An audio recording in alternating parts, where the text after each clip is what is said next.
Hannah Berry, I don't know if I'm going to be encompassing in terms of how I introduce you, but as we've only met very recently. Thank you for doing this.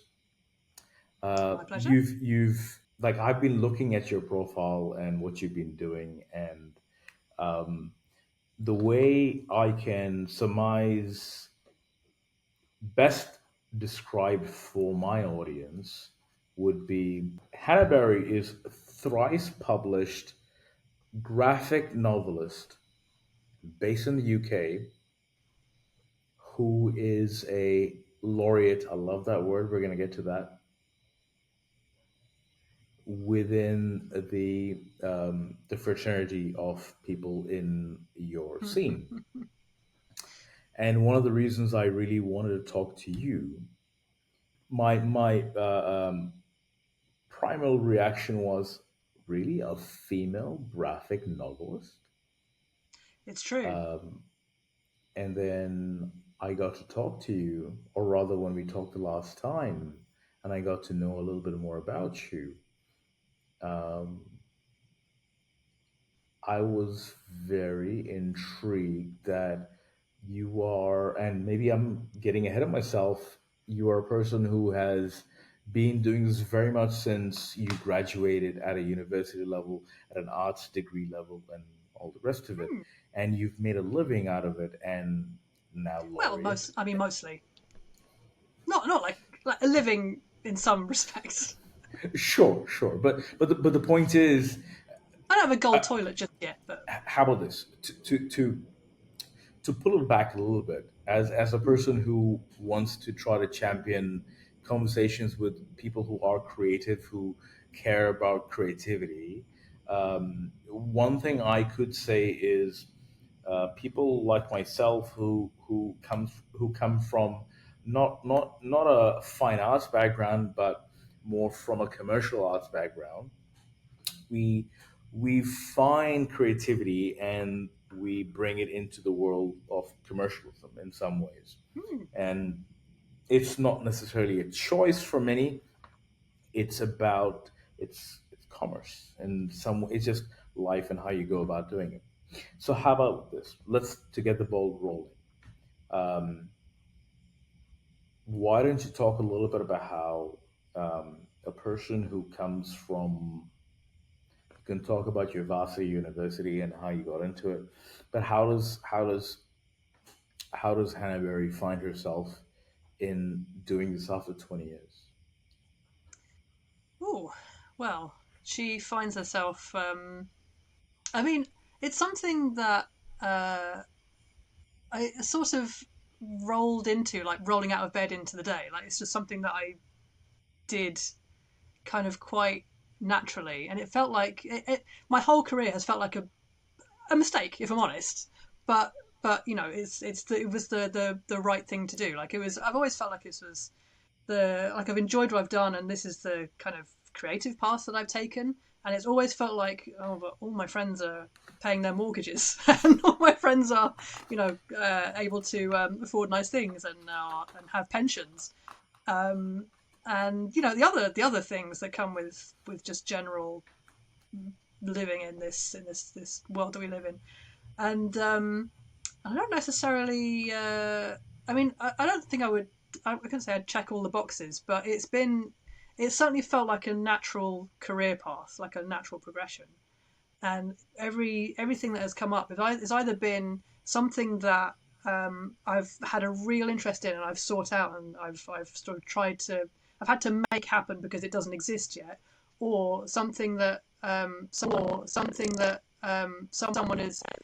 Oh, sorry. The first thing that came to my head was like Ocean's 11. Someone's putting together a team. I've not done any crimes like that. Yeah, I mean, I'm open. I'm open to opportunities. That's what I'm trying to say.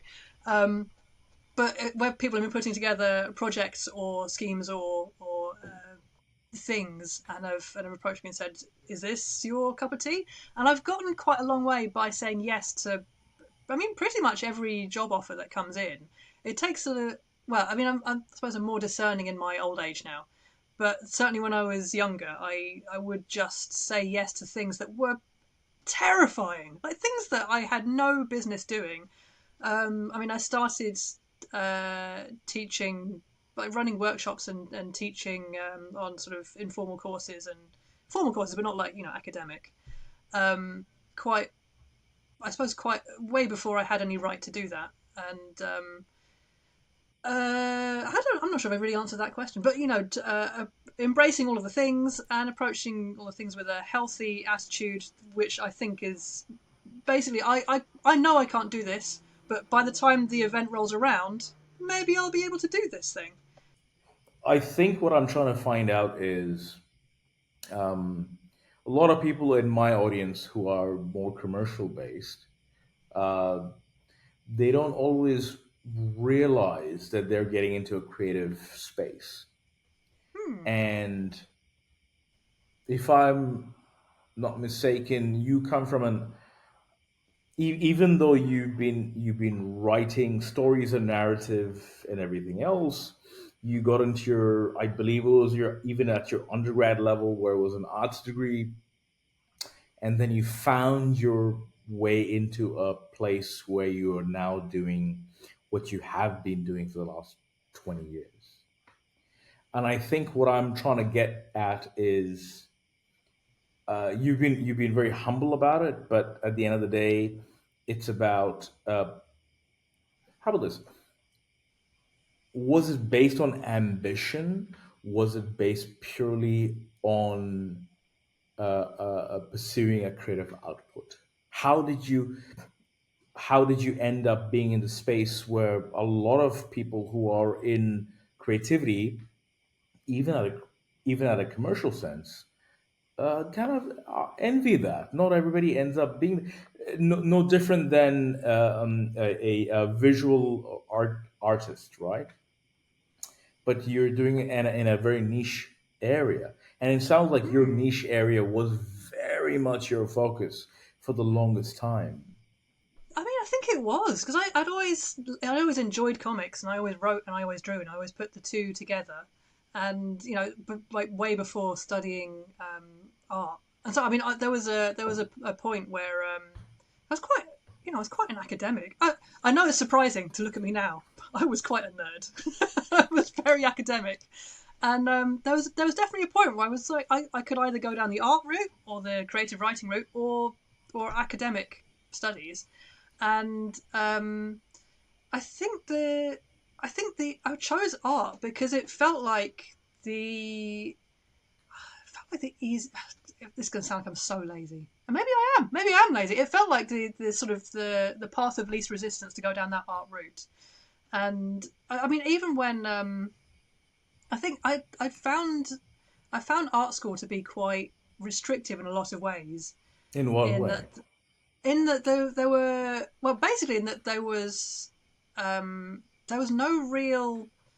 I wasn't really allowed to do comics for a very long time, or to do the kind of like sort of bring narratives in a way for quite a long time. And so I found myself having to sneak the narratives into a lot of the work that I was doing to try to kind of get around. So especially in when I was doing my degree, it was in illustration, and it was surprising because illustration is a commercial art, and so I went into it thinking it's going to be about sort of communicating with audiences, and it turned out to not be that. This is at Brighton University in the early noughts, in case anybody has a similar experience. But it was very much about the concept, and it was a lot more kind of it was a lot more, I mean, it's a lot more conceptual. It was a lot more sort of into like a fine art approach than a commercial approach, which I was really surprised by. And if I'm honest, I didn't quite gel with it. That was too much freedom for me. And But had you gone into it thinking otherwise? yeah, I really thought it was going to be more commercial than it was. So I was quite, Okay. if anything, I was quite out of my comfort zone with we'd do like a life class, a life drawing class, and we'd be drawing the model, and then with my charcoals, and then the tutor would come around with an Argos catalogue, like a catalogue of pots and pans and toys, and he like tore out a page of I think it was like PlayStations, and said, try and incorporate this into your picture, and then sort of disappeared.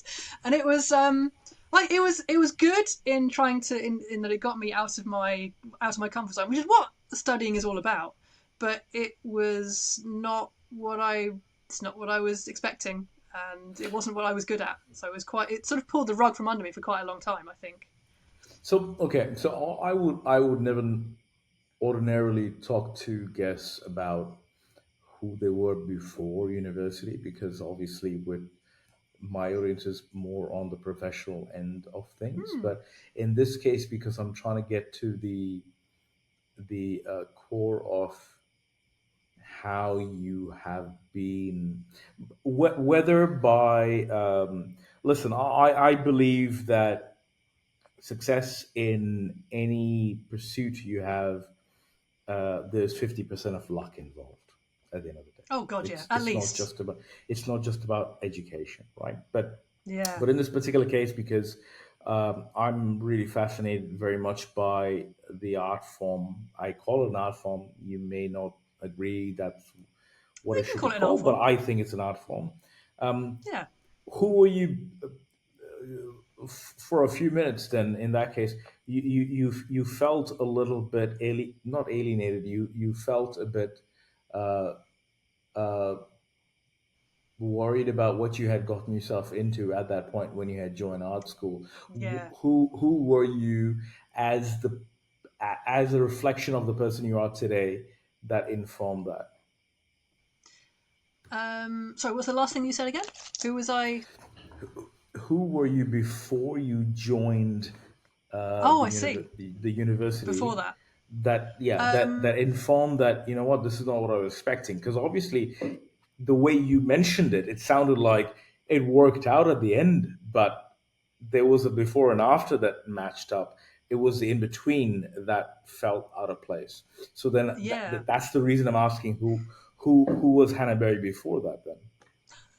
Well, the Hannah Berry before that was I was making my own comics in my own spare time. For me, for no, I mean, I guess I showed them to maybe like one or two friends, but it was just for the love of doing little sequential stories. It was for the love of bringing a story to life, and it's the thing that excites me most about comics is that you can come up with a story and you have control over every single aspect of it. You can control the way that just every single the mechanics of comics and the every element of it is contributes towards the meaning of the whole. So you have a lot of control. It's a good area for control freaks, honestly, to tell their stories. And And you've known this is what you, not whether you were going to be able to pursue it in the long term, but you knew that this is what it's excited what I you wanted to do. long I didn't before. know anybody that made comics as a kid. I didn't know a single person who worked in comics. I don't think there were even. I mean, I wasn't massively aware of comics that were even made in the UK. I was very kind of like ignorant to that whole world. I just knew that was what I really enjoyed, and that's what I would want to do given the chance, given half the chance. And I pursued illustration because I thought commercial illustrator that's a career, that's a thing that people do. That's when I spoke to the career guidance counselor, they're like, that's your role. You can this is a thing you can try. Actually, I don't think I spoke to. That's a lie. I didn't speak to a career guidance counselor. I think I had a printout from a machine. And I trust machines. so, but it felt like it was the obvious choice. It was a logical choice, and so I went with it. And if anything, right up until graduation, I thought I'm gonna be a professional illustrator somehow. I'm gonna make this thing work, even though it doesn't quite fit. It was like a bit of an awkward corset of a career, but I'm gonna make this thing work. And on graduating, I mean, I did the I think the traditional route from art school to illustration career. You have a period of temping and working in shops, which is it's formative, important times. You've got to make that, got to pay those bills, haven't you? So I was doing that, and I'd started working on a comic whilst I was at uni. It was purely because like a proper comic, not like a narrative that I'd snuck in, like a proper comic as you would recognise. And I started doing that because at the very end of the course they said, right, whatever is missing in your portfolio, whatever you think is lacking, do that. That's your last project to fill this. Do your own brief, fill your own project, do this thing. Like what? Comics are missing. So I started working on this comic, which became a full graphic novel. I started writing it, got longer and longer and longer, and it became this elaborate story. And when I finished, I mean, I had like a handful of pages for this thing. It was supposed to be an art degree, and I had a handful of pages visually to show, and like pages of script. And I think my tutors were like, this is not for us. Well done, I suppose, good girl, but that's not what we're here for. So I took at the end of when I graduated, I had this project that I was really enjoying, and it kind of I mean it's quite a bleak time when you graduate, especially I think from art school, because it's not really a career that is it's not a straightforward career path, and so there's a lot of false starts and bumbling, and having to make introductions when you don't have the confidence to do that, and try to break down doors when you don't have the confidence to do that either. There's a lot of this stuff, but I carried on working on this comic in the meantime around like these full starts, and I submitted it to a. Sorry, do you want to hear this now? I can. No, please do. I was waiting I for you might to have veered finish. off the topic. All I was going to say was, in fact, I was going to say, I do apologize for us talking about pre-graduation, but don't worry, there is enough room for the things that you've been doing the last 15 plus years anyway. But I just wanted Oh, you to finish. it's all creative in different ways. Exactly. And that's the reason why I didn't want to interrupt you. So please go on. You can interrupt me. It's fine. Especially Ah, if I'm going on. yeah, you're going on. Um, okay. Keep going. So I graduated, and I had this thing, that this project that I was No, still actually, you working know on. what? Since you're going in chronological order in some sense, I Yeah, was you going to said interrupt chronological. you I'm going once you. chronological. You're right. I will interrupt you in asking one thing Okay, because you are anomaly in the sense of the world that I live in, where you're a female graphic novelist. I am. It's true. At the time when you were going through these uncertainties of why am I doing this? Is this like this is not necessarily the passion that's led me to this point? Did you find any kinship in that sense with other people in the diaspora of female novelists, comic book enthusiasts, and the ilk? Yeah, I mean that was that. I think that was how I realised that I'd chosen the right career path.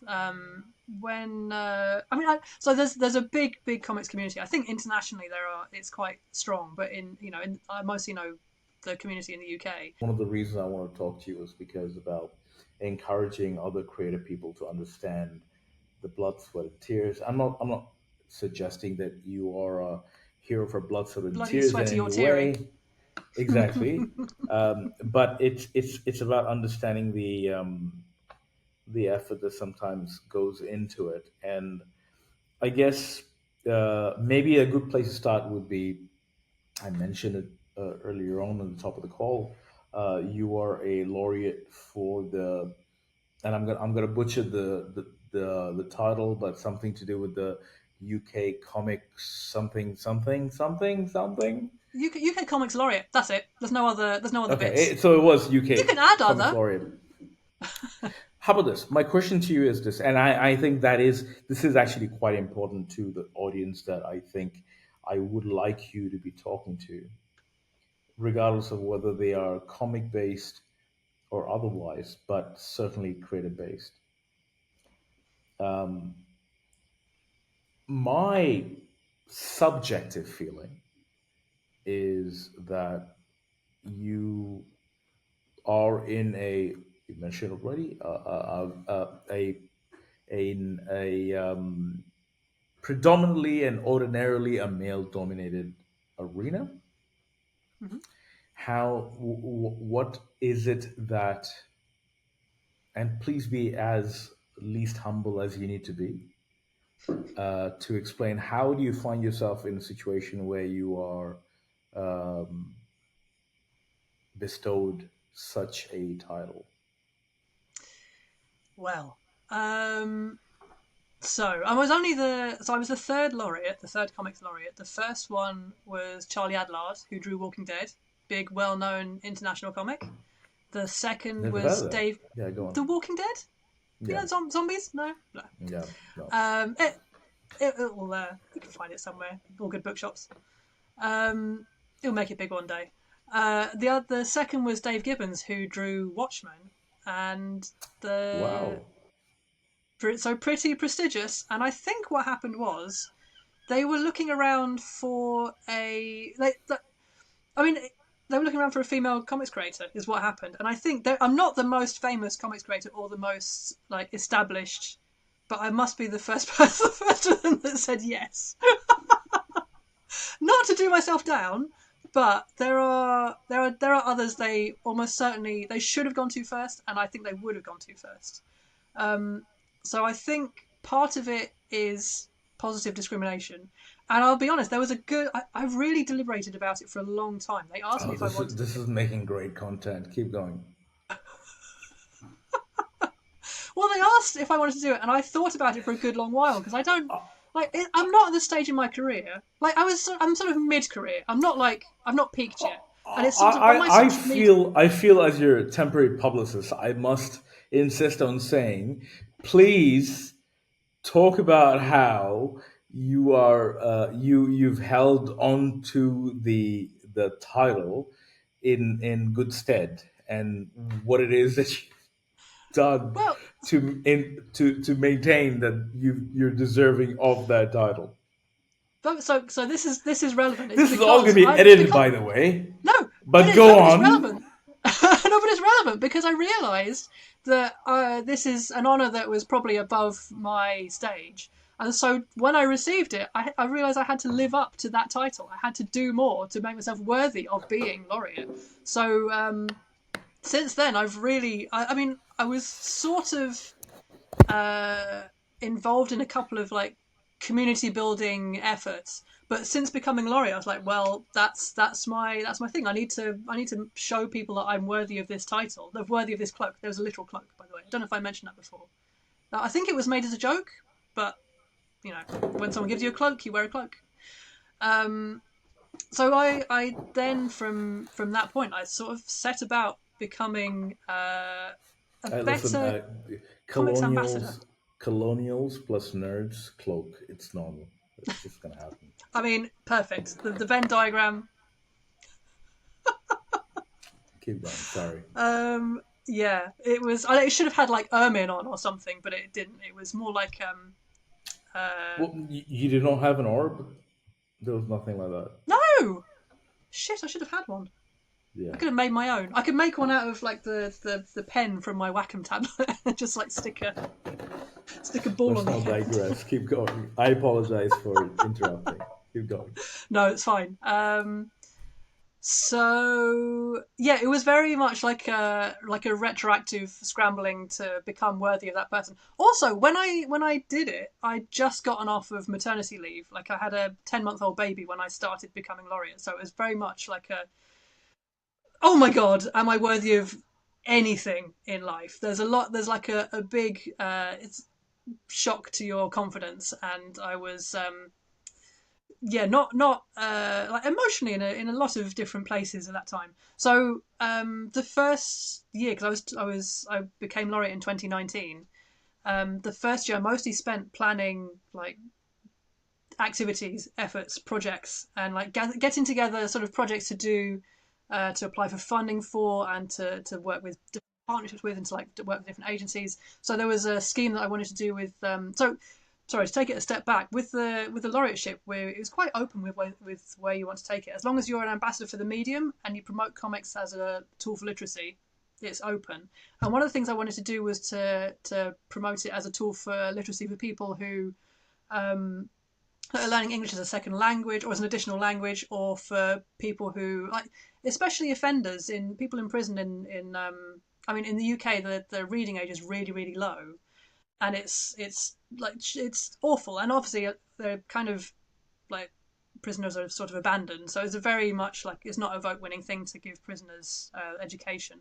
So I set about like putting together a scheme to promote comics as a tool for literacy in prisons, and then there was another thing I forget what it was. Anyway, there was like different irons and fires that I've been putting together for this first year, and a lot of planning. And then I was ready to enact all of my schemes. 2020, that's my year. This is when everything's going to happen.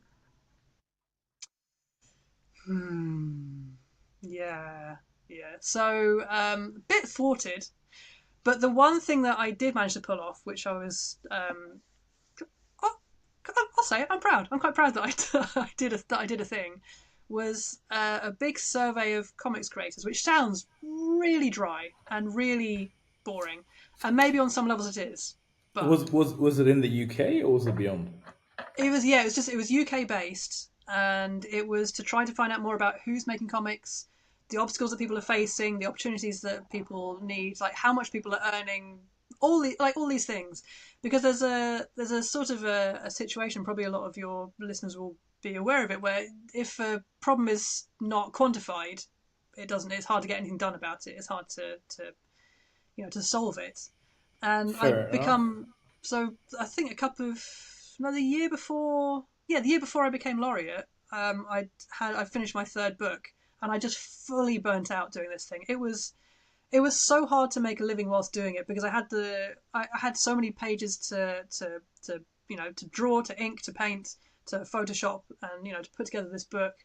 And well, I'm writing obviously, but that happened at the start. So to produce this book, and I have an advance, but it's not enough to live on, and so I applied for funding, and that wasn't enough to live on, and so I'm doing sort of freelance work around the side, and that's not enough to live on. Like it was hard, and I was working every single day and every single evening and weekend, and like holidays when I was sick or not. It was just like a perpetual. I was just at my desk, and by the third book, I thought this is awful, and I can't. I don't think I could do this again. I'd said very sort of loudly and noisily, that's gonna be my last graphic novel, because I can't do this again.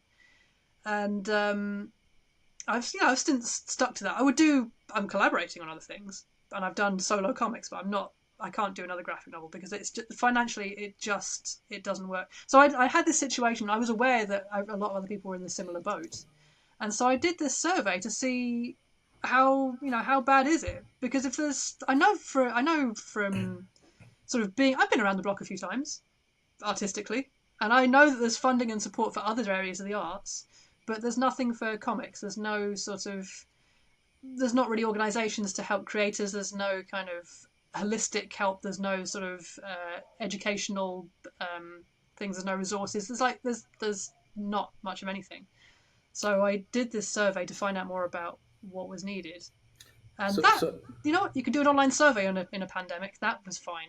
That one carried on. you've mentioned a lot of, you've given me a lot of your background on how you find yourself in the positions you are in.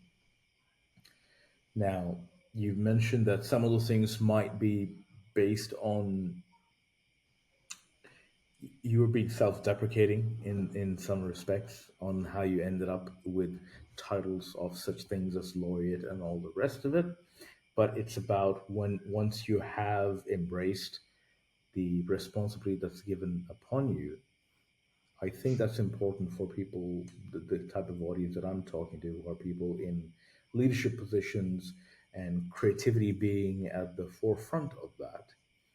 What is it that someone, regardless of whether you are one or two steps removed from the kind of thing that I'm used to doing, which is commercial artistry, advertising, uh, Voldemort, whatever you want to call it, how, what is it that motivates you to go, well, regardless of whether I think I deserve to be in this situation, your words, not mine. I didn't utter those words. What is it that what is it that motivates you then go the extra mile? Um, hmm. I think there's a feeling of there's a feeling of well, I was going to say responsibility, but I don't know if it is that, because that feels like a burden or something that you kind of something that you have to do. And I think Well, titles are burdens. titles Whether are burdens. Yeah, Yeah, and I guess maybe if you don't mind me interjecting, that in many ways, within a commercial, very much outside your comfort zone of artistry, in a commercial sense, titles are thrust upon you, and it comes with responsibilities. And being a laureate is no different, I imagine, in that sense. But then it's how yeah. you embrace it and what you do with it. I think everything that I've done, like every project that I've approached, every story that I've written, every job that I've had, I think there's always something in it that is about trying to find the angle that is most interesting to me. And I think so. I've recently realised that I have ADHD. It's fun. It's a fun thing to find out in your 40s. Good times. And I think it sort of it ties into that, because when you have ADHD, you don't to do something that is not interesting to you is awful. It is excruciating. Yeah, but in And so there's the 2019, sorry, when I what was that? was it not 2019 when you got elected to that position?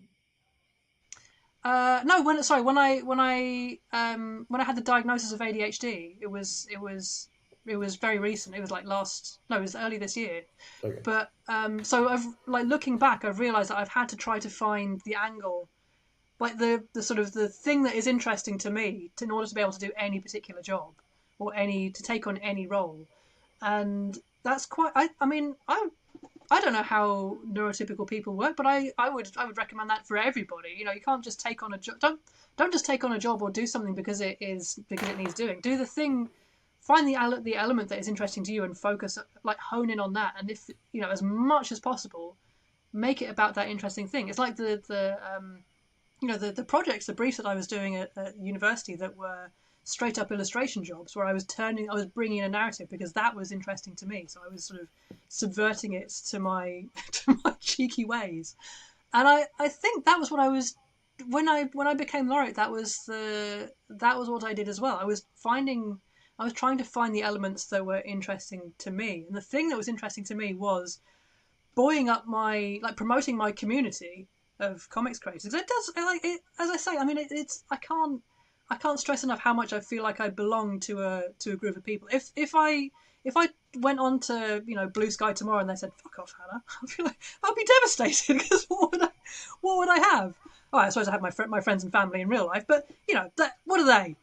But there's a sense of like I there's a the feeling of wanting that community to succeed is so strong, and it powers a lot of what I do. And like the joy of seeing new interests and new audiences and new readerships and new opportunities for this community is incredible. I'm part of. I'm sorry, I'm jumping around in time. I'm part of a collective with the Comics Cultural Impact Collective, or CCIC, or CSIC as we call ourselves. And we've formed in 2023 to try to raise the profile of comics and to support creators. And there's six of us, and we're all sort of similarly working in and around and with comics. And we all feel the same way, and that we want comics to succeed. And our motto is a rising tide lifts all boats, because we want everyone to succeed. I think. I mean, there's an element of seeing ourselves, like seeing the community as underdogs. I think that perhaps helps a bit as well. We kind of there's a lot of feeling marginalised in the arts and in society, Is and that still it's. true I think in so. Yeah, it's today? getting it's getting yeah. I mean, I would say there's like audiences are growing. Um, and there's definitely sort of more mainstream elements that are sniffing around. But yeah, in the there's definitely like a sort of a spirit of collaboration. I'm trying to find another word other than camaraderie, which is not a word that I enjoy, but like the feeling of all being in this weird little weird little group together, and yeah. So that I mean that powers a lot of what I do, I think. And I realised so from the first, I'm going back in time again, but my first book came out. It did well. I was sort of promoted. Everything that I did, I was sort of led by the publishers, and I was kind of being told, you could do this, and I was like, yeah, I'll do that. And then I went to work on my second book, got a second publishing deal, worked on the second book, and the second book came out. And the publishers by this point had realised, there's no money in graphic novels. We're not going to promote this anymore. So I was sort of left on my own, and I despaired because there was no sort of external interest, and I was waiting for people to get in touch, and nobody did. And then a friend of mine who actually she worked in advertising told me she's in comics as well. It's a comics friend, but she was previously in a previous life in advertising. She picked me up and dusted me down and said, "Look, you need to seek out your own opportunities. You need to do this yourself. You need to go and make these. Like you've got all these contacts. You know all these people that you've spoken to and worked with before. Go out and get in touch with them." And so from that point, I've been like fiercely making my own. Oh, making my own opportunities sounds really twattish, but that is technically what's been happening. I've gone out and I want to get done. into your content. That is something I'm going to get into soon. Okay. I think all I wanted to really round off for this portion of the conversation was, and I think I can be open in saying this, based on how you've described how you've approached the opportunities given to you. The Hmm. one thing creative people tend to have, and it's universal, it's across all, whether you're painting with a brush, whether you're uh, I don't know if you're doing your drawings on a tablet or whatever it is. I use good old pen and paper. Good old pen and paper, that's Actual fine. inks. Look. The point being, all creatives, commercial or otherwise, certainly in challenging times, there's the sense of imposter syndrome, whether Oh I God, yeah. whether I belong, right? And Yep. I think what I was trying to get to the bottom of is how do you keep that at bay when, well, what I was hoping was you were going to naturally get to a point where, I am in this position now, and put up or shut up. You know, Yeah.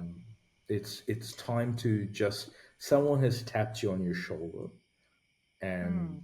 well, I think I now kind of represent on what is the right approach to take.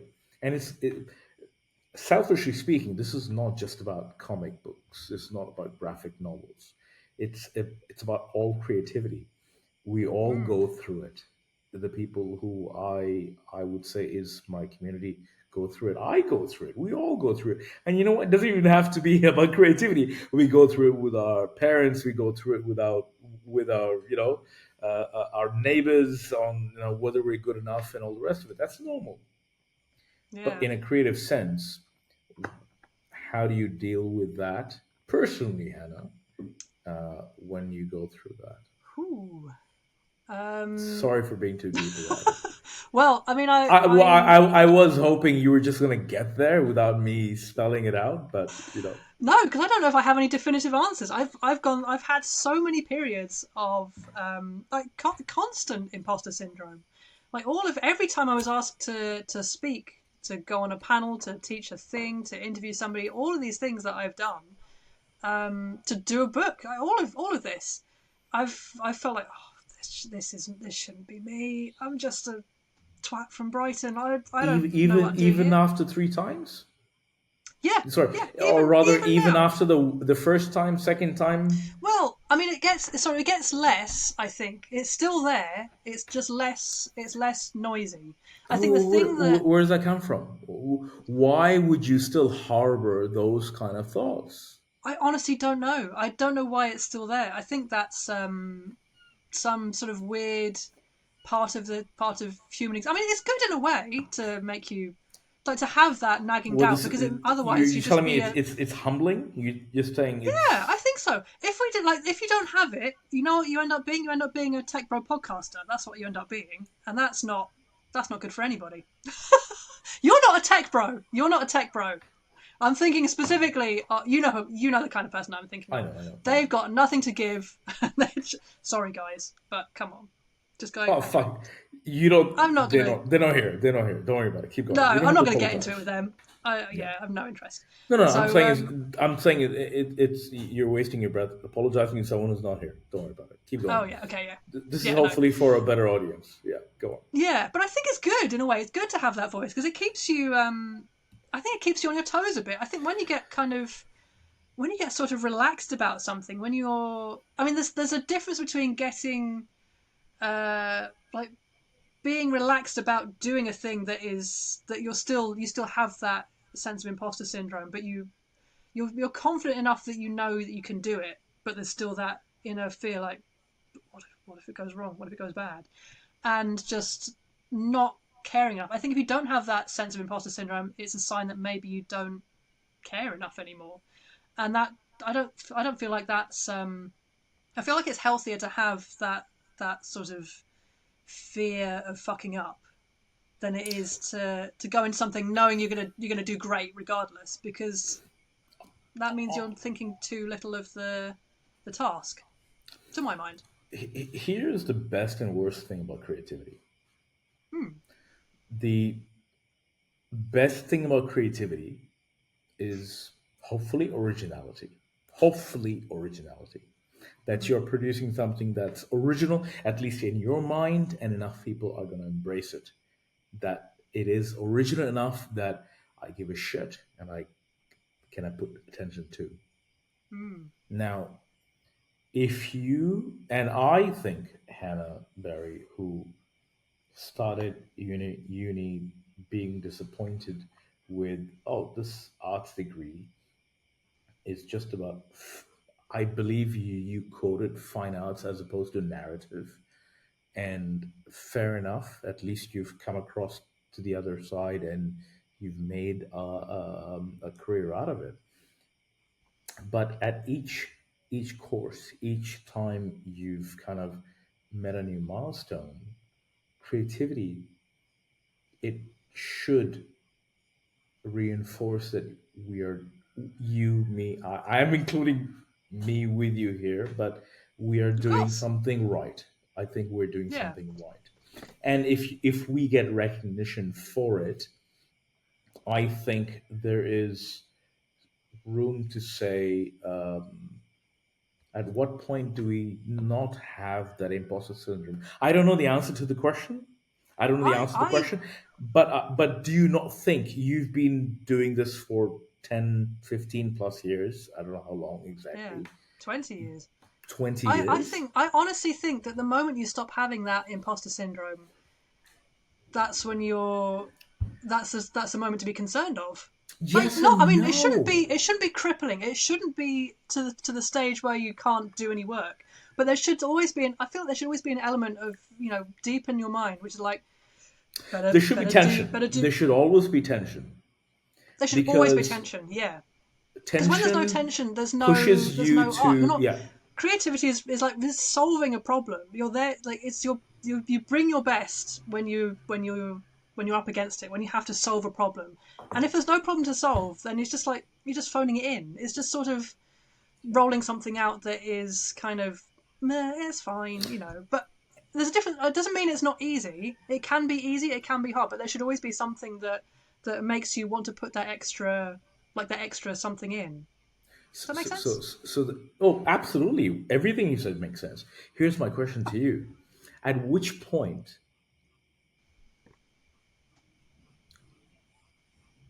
at which point do you then go, well, I have made it through all these hurdles, and it's not so much about me having imposter syndrome, but at some point I have to be brave enough for the people who are following what I am doing, from a Oh leadership wait, point of like view? at the very beginning, like from the get go, there was a.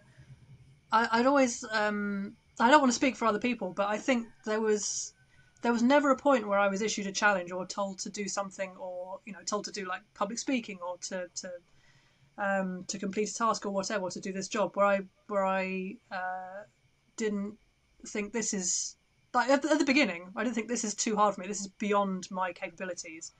And the fear, there was like a weighing up of the fear of fucking it up versus the fear of disappointing the person who obviously thought that I had the capacity to do it. Like I don't want to prove that person wrong. I just don't want to disappoint people. I guess is the takeaway. But there's a but embracing that. I hate the phrase embracing the fear, because that you wouldn't hug a tiger, would you? That's stupid. But there's definitely something to be said for like the growing as a person and overcoming a thing. I'm much more. I'm so relaxed now as a public speaker. Well, am I? Am I? I'm much more relaxed as a public speaker now. I'm much more.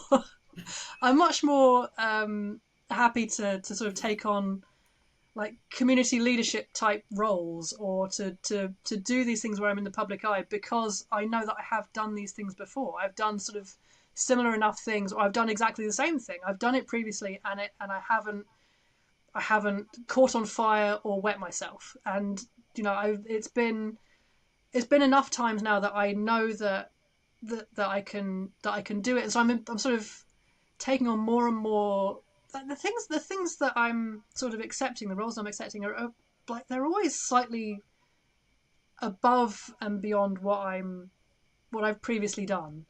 And it's like it's a I mean I kind of evolving as a person, but the fear is always there.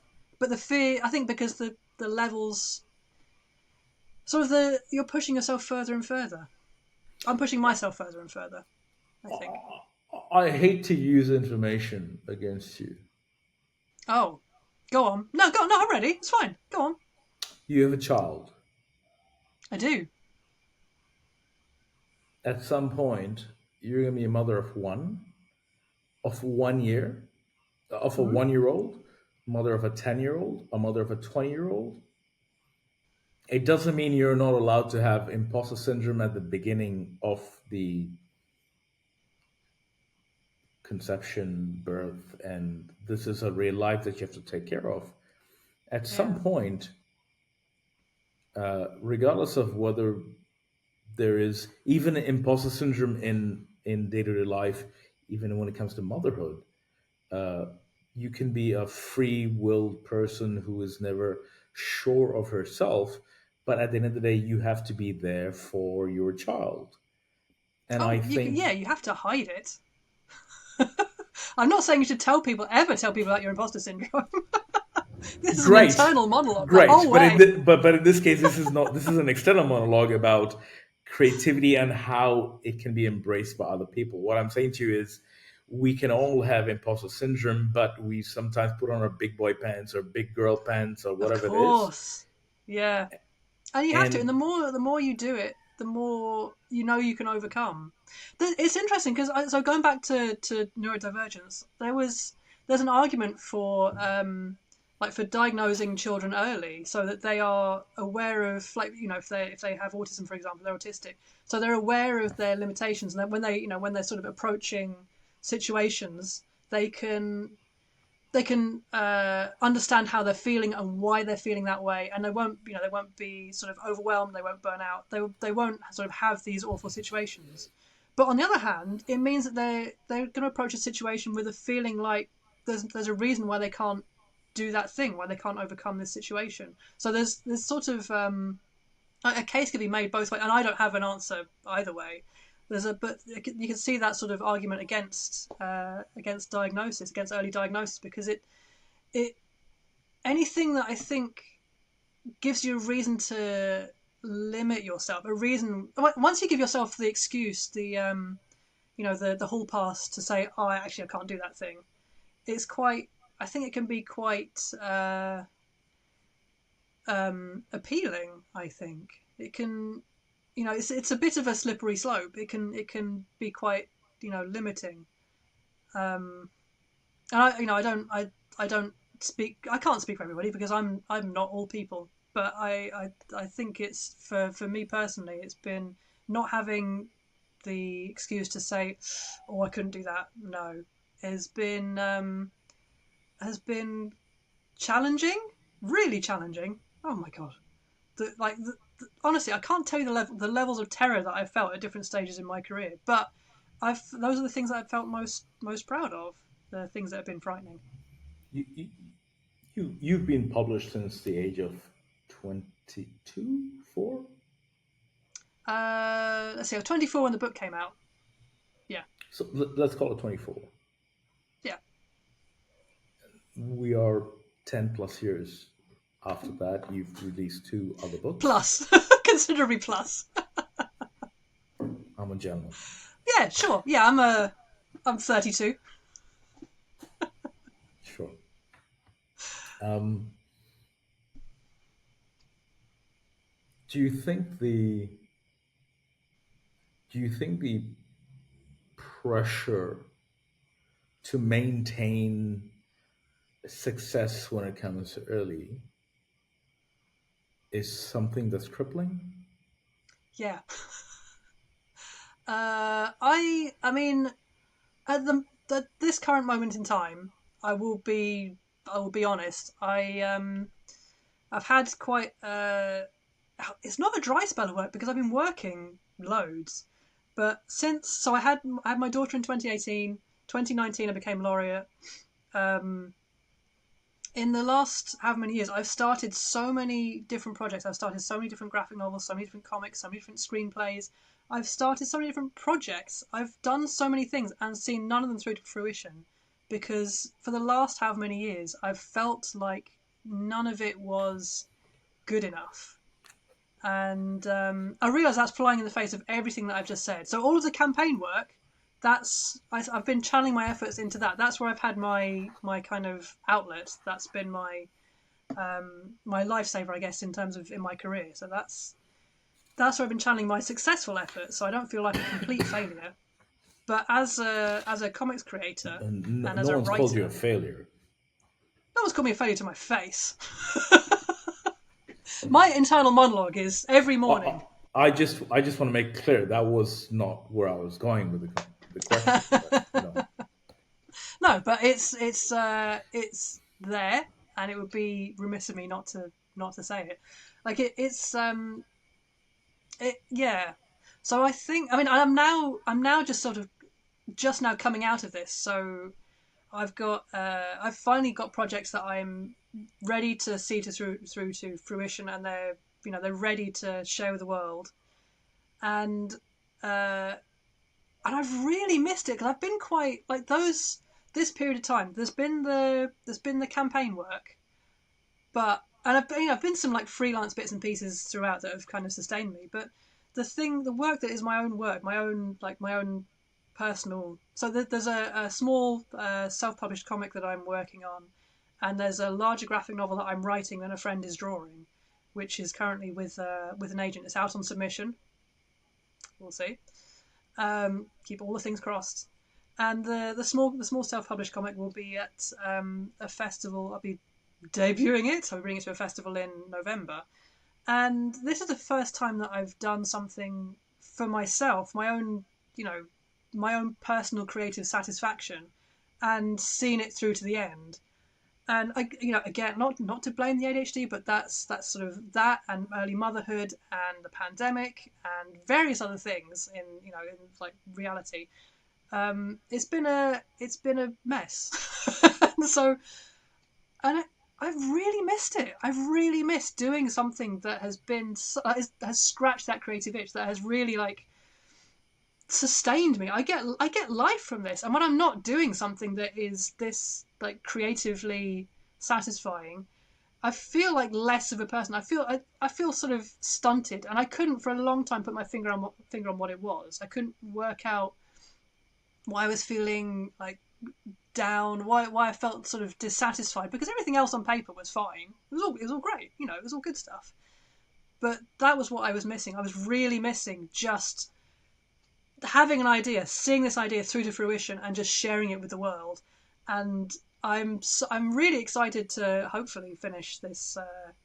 Hopefully finish this self-published comic, and then if the big graphic novel gets published, that will that will be another thing. So, but just the creation of it, even if they don't get shared with the world, it's for me. I find it satisfying, and I just feel better. I just feel more rounded as a human being having done these things. I think they were missing from my life for quite a while.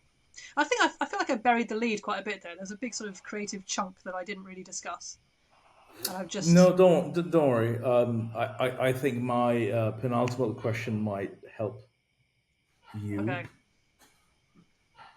Um, you I'm ready. understand my background is marketing, advertising. You may or may not understand why I would want to talk to you. Hopefully by now you do. Hmm. What is it that you would want to say to specifically creative people who, and I'm revising what I was going to say here, want to do good original work, feel that they are in an industry that doesn't necessarily reward creativity? And number three, how do you combat self doubt? Um. I mean, so I think it is hard to. It's really hard to do something that in an industry that doesn't reward creativity because we live in a society where we need to sustain ourselves. We need to pay bills. We're not living in a world of universal basic income yet. One day, and so the someday we'll keep on hoping. Um, and so the like the lack of reward for doing something that is creative is it's very frustrating, and especially living in a world now where AI is sort of being brought in to replace the creative element, which is Supplement, what supplement. why Let's call it supplement for now. supplement for some people, it's replacing it for others, and it is like I mean it's sort of I'm not against AI in the right places, but when it's used to sort of replace that creative outlet, I feel like that's baffling to me. Um, I'm not going but to interrupt you. anyways, I agree with you, but I'm not going to interrupt you. yeah, Keep going. okay, no, I don't. I don't want to. I don't really know if this is if the audience is You're on. You're keep going. You're doing okay. great. Keep going. Well, so it can be frustrating to not have that sort of reward, and I think like creativity is found it, in all different areas and all different aspects of everything that we do, and I think whether it's putting together your magnum opus, is that the right phrase? I've gone with it now. I've said it. It's out there. Putting together your life's work, or if it's finding a sort of The smallest of your small things. Yes. Keep going. yeah, or whether it's just using creativity to sort of resolve an issue in your day to day, like in your day job. It's all sort of nourishing to a greater or lesser extent. I mean, what is creativity but problem solving? And I like to sort of work it. I mean, I think there's a lot to be said for sort of working in, like wheedling in your own sort of, like think of like private jokes. Your own sort of secreting your own creativity into everything that you do. Do you know what? We started talking earlier about, or messaging earlier about Jessica Rabbit, about Who Framed Roger Rabbit. Yeah. Could I? Yeah. So Let's there's. talk about this.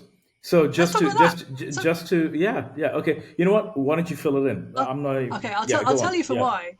So in the half animated, half live action film Who Framed Roger Rabbit, there's a scene where I'm going to misremember this horrifically, but 1998, I think. No, it's 1990, old, but 1988. 88. hasn't Yeah, go aged. on. Hasn't aged a day. Hasn't aged a day. Go on. There's a scene in it where Bob Hoskins is doing the dishes and he's got Roger Rabbit, I think, handcuffed to him, and the Weasels, who are the sort of Oh, the geez, you know villain's that henchmen, I movie think, way too well. police. I saw it way too young. I should not have seen that when I did. But they come in to investigate, and he's having to pretend he hasn't got this fugitive rabbit handcuffed to his wrists.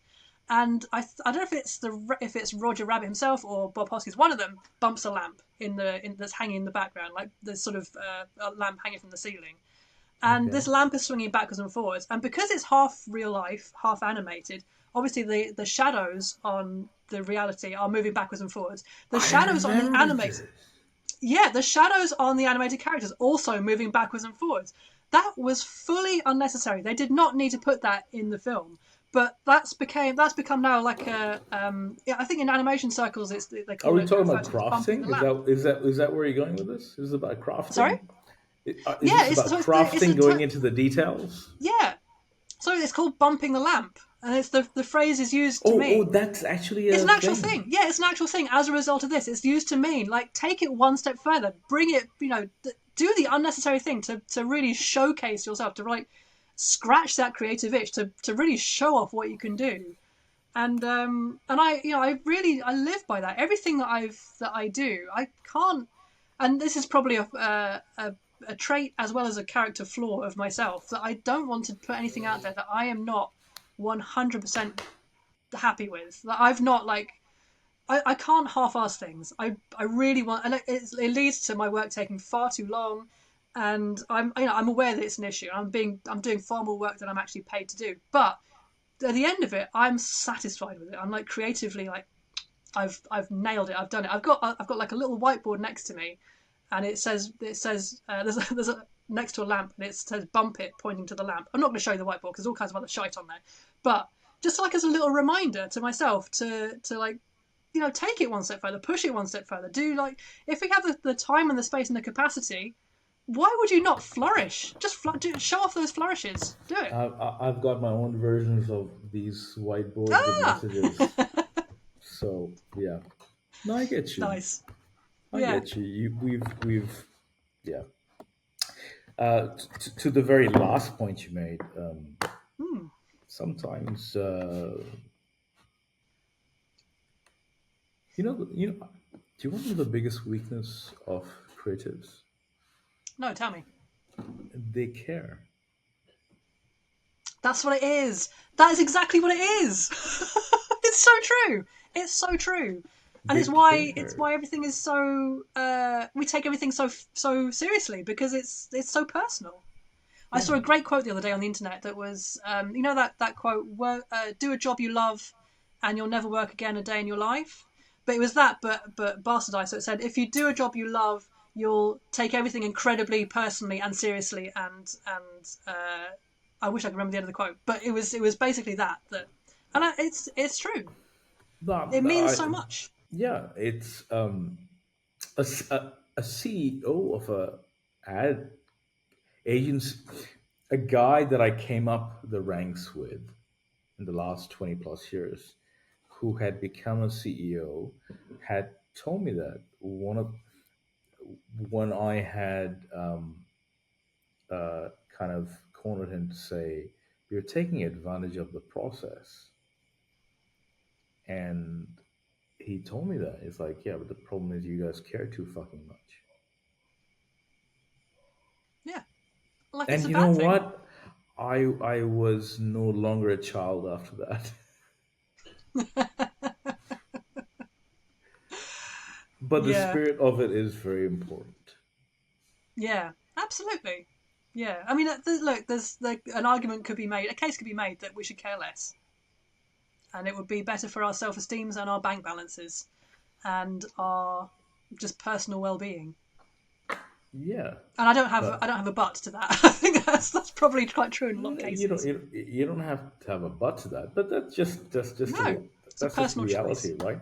And the thing is, Now I'm going to speak to the ad people who are watching this because I'm not coming back to ad land. The problem is, the longer you stay in the system, the job, their job is to make you forget that. That's the point. They don't Mm. want you to think about that delta, right? They're trying to reduce that delta, and it's fine. It's to each their own. I love everybody in my life, including you fuckers. But the reality is, listen. How about this? Okay, I was being a bit toxic, and that's it. The point was, I was trying to talk to people who are creative people who need to feel like there is hope for doing good creativity. And the reality is, it's not about, there is not one solution. It's about what Hannah said. It's about what's in front of you. At the end of the day, Hannah can have imposter syndrome. I can have imposter syndrome. You can have imposter syndrome. That's not the point. The point is, you find a sliver of hope that gives you that motivation to keep going. That's what's important. Mm. And it could be a person who went to art school and said, wait a minute, I'm fucking better than. Well, not that Hannah said she was better than this, but she was like, I expected more of That's very much this. not what I said. Yeah, yeah. I'm But different but to but you this. expected more. You expected more from it. I But the expected thing, different. you expected different, and you found you're different. It You Hmm. didn't have to put the art school down. It wasn't about the university that was lacking. It's not the fault of an individual organization. It's about still utilizing the information you have in front of you, and hopefully, if you're lucky, and luck is part of it, we get to the place that we want to be with it. Hannah. You've paraphrased beautifully. You could have just said that. Actually, you could just cut out what I've said and just say Hannah basically said this.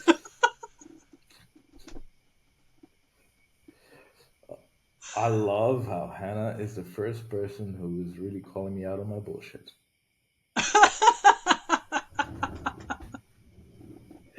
I'm always here to do that if you need me.